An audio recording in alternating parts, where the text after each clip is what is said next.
السلام عليكم ورحمة الله وبركاته. ازيكم عاملين ايه؟ قبل ما نبتدي حبايبي مننساش شير ولايك واشتراك في القناة وتفعيل الجرس عشان يوصل لكم كل جديد. ما تنسونيش بكومنت حلو لايكات اكتر. معكم قناة فنجان الهنا. يلا بينا نشوف فنجانك هيقول ايه يا برج القوس. بس قبل ما نبتدي حبايبي ياريت نصفي النية وندي لنفسنا طاقة ايجابية ونسمي بسم الله ونصلي على النبي. اللهم صل وسلم وبارك على سيدنا محمد. خير ان شاء الله. برج لا يعلم الغيب الا الله. القراءة بتنطبق على الجنسين رجل وامرأة وكل الاعمار. القراءة بتكون عامة وليست خاصة. يلا بينا نحط لايك نحط كومنت حلو نرفع بالفيديو بتاعنا. ولو انت مش مشترك في القناة بعد اذنك بليز اشترك يا برج. البعض منكم بس هي بكل قليلة منكم لكن تنفيذ شيء، يعني في حاجة كده انت راكنها على جنب دلوقتي مأجلها او تكون متعطلها شوية او حاجة انك تنفذها. حاجة بقى تخص عمل او تخص موضوع تخص شيء تخص شخص تخص حاجة الله اعلم، ولكن في حاجة كده انت ايه لكنها دلوقتي يعني. بص يا برج القوس، البعض منكم للبعض في مناسبة حفلة او حاجة لإمة اتلغت لتعطلت لإمة يعني أجلتها لإمة. للبعض منكم المناسبة دي حصل فيها حاجة اوكي، حصل فيها ممكن تكون في حاجة ضايقتك، ممكن تكون حصل فيها مشكلة الله أعلم، ولكن ممكن تكون المناسبة دي تخصك أو تخص شخص قريب منك. اوكي، طب عشان نكون احنا متفقين كده مع بعض من البداية ان القراءة بتكون لإمة طاقة انت مريت بيها، لا طاقة انت بتمر بيها، لا طاقة احداثها لسه يعني لسه ما جاتش للبعض منكم. يعني دي ممكن تكون طاقة يعني احداثها سابقة عند البعض. في هنا شيء يخص بيت يخص ثمار وليه علاقة بالناحية العاطفية. يعني ممكن تكون شريك أو شريكة متدخلة في مشكلة على بيت أو على فلوس أو على حاجة للبعض منكم من الناحية العاطفية، بس دي بنسبة قليلة ومش بنسبة كبيرة. في خلاف في حاجة. في هنا اسم محمد، واسم محمد ده ممكن يكون البعض منكم ده اسمك او اسم شخص تعرفه او اسم تقابله في الايام القادمة. شايفة ان هنا في طاقة انفقاد، يعني شايفة انك انت مفتقد الشخص ده. ممكن يكون الشخص ده ابتعد عنك او ممكن يكون الشخص ده منفصل، يعني مش شرط تكون خالص من الناحية العاطفية. البعض منكم من الناحية العاطفية البعض منكم لا، بس شايفة ان انت مفتقد الشخص ده. ممكن يكون الشخص ده مسافر، ممكن يكون الشخص ده مش بتقابله كتير، ممكن يكون صديق او يعني او يكون حد من الاقارب او يكون ده شريك. طب لو انت اللي بالاسم ده في حاجة انت مفتقدها، ممكن يكون شخص او ممكن يكون شيء. في هنا اسم شهد. اسم شهد ده ممكن زي الاسماء كده دايما يعني بتكون انت الاسم لإمة اسم تعرفه الاسم تقابله في الايام القادمة، عشان لو قلت اي اسم تاني تكون ايه فاهم، ما بقاش بشرح تاني. بتشتكي من شيء معقد عندك، شيء معرقل، في مشكلة في حاجة مضايقاك انت بتشتكي منها، اشتكيت منها او عايز تشتكي منها. في شيء تم ليك او في حاجة هتتم ليك، بس شايفة انك انت الحاجة اللي تمت ليك دي او شيء ايجابي عموما عندك، انت شايفة انك انت في كتمان او يكون فنجانك طالب منك الكتمان في الشيء اللي هو تم او هيتم او عموما شيء ايجابي ليك. شايفة ان البعض منكم ان ممكن تكون حاجة انت بتتمناها كمان. شايفة ان في حاجة انت بتتمناها فيها نصرة ليك هتتم ليك او تمت ليك. في هنا رقم 28 و38 عند البعض، ده ممكن يكون اعمار البعض منكم. لو اعمار البعض منكم اكتب لي في كومنت. شايفين الصليب ده يا جماعة؟ الصليب ده بيبقى نصرة ليك يا برج القوس، عندك نصرة ونصرة قوية كمان.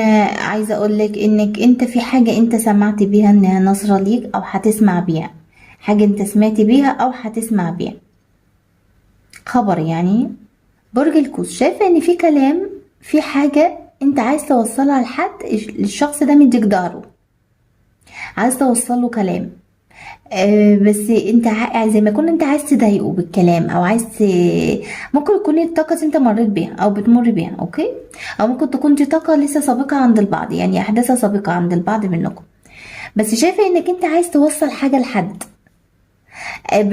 مثلا بقى يعني تستفز الشخص ده او تكون عايز توصل له يعني شتمته، عايز توصل له حاجه، بس الشخص ده مديك ظهره، الشخص ده ممكن تكون انفصلت عنه، او يكون الشخص ده بعيد عنك، مش شرط تكون من الناحيه العاطفيه، لا ممكن يكون الشخص ده بعيد عنك، بس شايفه ان الشخص ده بالرغم ان هو مديك ظهره، بس شايفه ان في مسافه قريبه بينك وما بينه، في حاجه مقربه المسافه بينك وما بينه، والله اعلم. او انت تكون قريب في انك انت توصل له حاجه، عايز توصل له حاجه وانت خلاص قريب قوي في انك انت توصل الشيء ده، او خلاص انت وصلت. طب انا عايزه اقول لك كمان ان البعض منكم بكل قليله انها عكسيه، ان البعض منكم في شخص هو اللي عايز يوصلك حاجه او وصلك. في طاقه تانية ان البعض منكم شمتان في شخص مديك ظهره، وانت عايز تقول له زي، يعني انت عايز تبلغه حاجه، او انت عايز تقول له تستاهل، او الله اعلم يعني، ولكن انت في حاجه انت عايز توصلها لشخص، بان انا عرفت مثلا ان انت فيه، او عايز توصل له كلام، او عايز تقول له كلمة عن لسانك، الله اعلم، بس انا شايفه انك انت في شماتة في حاجة زي كده يعني. طبعا اللهم لا شماتة، ولكن في طاقة من ديت عند البعض منكم، طبعا ما بتنطبقش مع الجميع، بتنطبق مع البعض. في حاجة بتمر بيها انت واشخاص، ممكن يكون 3 اشخاص 4 اشخاص، اقل اكتر مفيش مشكلة، ولكن في حاجة انت بتمر بيها بس مش لوحدك، ده للبعض. انا شايفة ان في حاجة يعني في انفجار من ناحيتك في حاجة انت بتمر بيها، بس خلاص انت لا انفجرت، لا هتنفجر في اشخاص، في حاجة انت بتمر بيها، انت انفجرت خلاص فيهم، او هتنفجر فيهم يعني، خلاص انت كنت معبي قوي، ولكن بقى خلاص في لقاء هنا انت تم او هيتم للبعض منكم لقاء.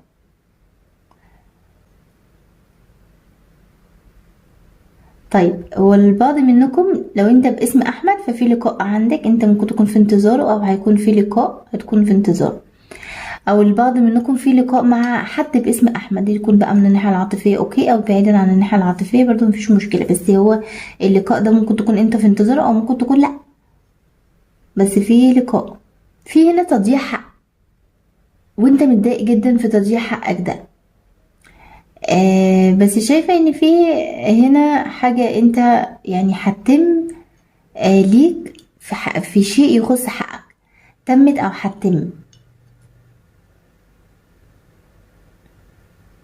في حاجة هتنفذها يعني في حاجة انت هتحققها تخص حقك او حققتها. تعالى كده نشوف فنجانك يا برج القوس، لو انت محطتش لايك بليز بعد اذنكم حطوا لايك. انت عايز حد يقولك الحقيقة، او انت بتقول طب يقول لي الحقيقة، في حاجة في جملة كده اتقالت عند البعض منكم، او جواك حاجة انك انت عايز تعرف حقيقة، انت قلت طب يقولي الحقيقة او تقولي الحقيقة، حاجة زي كده. ده ممكن يكون ان البعض منكم في الطاقة دي، او لسه في الطاقة ديت، يعني مريت بقى، او تكون في الطاقة ديت، او لسه هتكون في حاجة انت عايز تعرف ايه حقيقتها، او شخص يقولك الحقيقة. طيب في نسبة هنا قليلة منكم عكسية، ان في حد عايزك انت تقولي الحقيقة، عايز يسمع منك الحقيقة. مش شرط تكون للبعض منكم ان حقيقة ان يكون الشخص كذاب مثلا وانت عايزه يقول الحقيقة، للبعض منكم كده، والبعض منكم لا. البعض منكم ان في شخص ممكن يكون عايز يعرف منك انت الحقيقة، يعني إذا انت مصدر ثقة عايز يعرف منك انت الحقيقة، او تكون انت في حد انت عايزه تعرف منه هو الحقيقة بالظبط، بيكون كده مصدر ثقة، يعني مهما حد يتكلم طب انت عايز تسمع من شخص ما كده معين. في خلاف كان مع حد من الماضي، ولكن شايفة ان في صفحة اتفتحت، صفحة اتفتحت مع شخص من الماضي، ولكن للبعض منكم الصفحة دي اتفتحت ولسه في خلاف، صح؟ يعني ممكن يكون حد كان من انت بعدت عنه، وفتحت صفحة، رجعت لبعض وفتحتوا صفحة جديدة تاني مع بعض، ولكن هو اللي ما بينكم كان هو، ده للبعض منكم. مش شرط تكون من الناحية العاطفية، لان بعضكم بتنطبق مع الناحية العاطفية والبعض الاخر لا، ممكن تكون حد تاني يعني. في حاجة بتتقسم بينك وما بين اشخاص او ما بينك وما بين شخص، ممكن تكون ده ورث او حاجة. دي الطاقة التانية ان البعض منكم في حد بيفرق بينك وما بين حد، او انت بتفرق ما بين حد وحد، ولكن هنا في يعني تقسيم. بس عموما في الحالتين في خير، في شيء ايجابي، يعني ما تقلقش. برج الحمل موجود هنا في فنجانك يا برج القوس. في شيء بتمر بيه مع برج الحمل. للبعض منكم كان في شيء صعب بينك وما بين برج الحمل يخص الناحية العاطفية، ولكن شايفة اني هنا في حل اتحل او هيتحل شيء ما بينك وما بين برج الحمل. هنا ليك ان شاء الله بالشيء الايجابي. ما تقلقش، لو انت عايز ان يكون في حل او حاجة كانت صعبة بينك وما بينه، مش شرط تكون بعدت عنه خالص، ممكن يكون البعض منكم بعدت عنه لكن في حل، في امور هتتحسن، في حاجة كده تمت او هتتم. وللبعض منكم لا، ممكن تكون انت وبرج الحمل في خلاف مع بعض او حاجة في مشاكل، بس شايفة ان يعني الدنيا هتتحسن معاك، ما تقلقش خالص. عندك مخرج من شيء كان متعثر معاك، ولكن عندك مخرج منه او خرجت منه. شايفة انك انت عندك مخرج من شيء. شايفة ان كمان بعضكم انت في انتظار المخرج ده. شايفة كمان ان البعض منكم في انتظار شيء يكون اجمل، يكون احسن، يتحسن. فانا شايفة ان هنا عندك تحسن، عندك حاجة هتكون افضل ليك.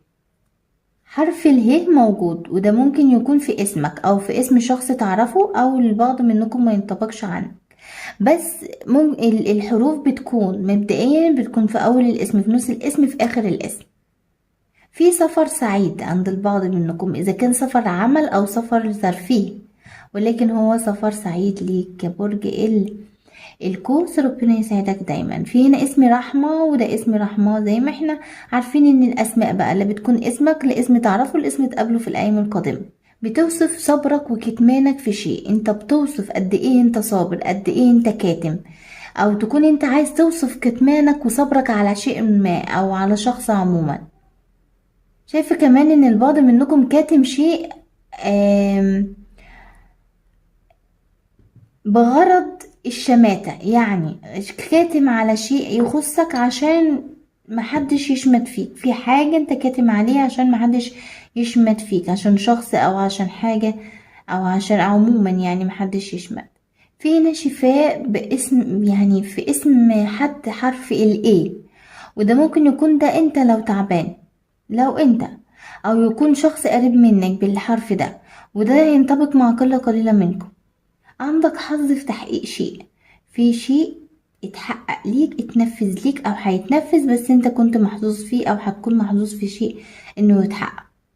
في هنا اسم شذا، واسم شذا للبعض منكم تكون انت، او اسم تقابله في الايام القادمة، او تكون آه اسم تعرفه يعني. طيب برج القوس، بكده انا خلصت قراءتك. طمنونا عليكم في الكومنتات. اذا عجبكم الفيديو متنساش شير ولايك واشتراك في القناه وتفعيل الجرس عشان يوصل لكم كل جديد. وبالنهايه انا بشكركم وبتمنى لكم الخير والسعاده والتوفيق في حياتكم. تزوروني في قراءه فنجان جديده. بحبكم في الله، بحبكم جدا جدا.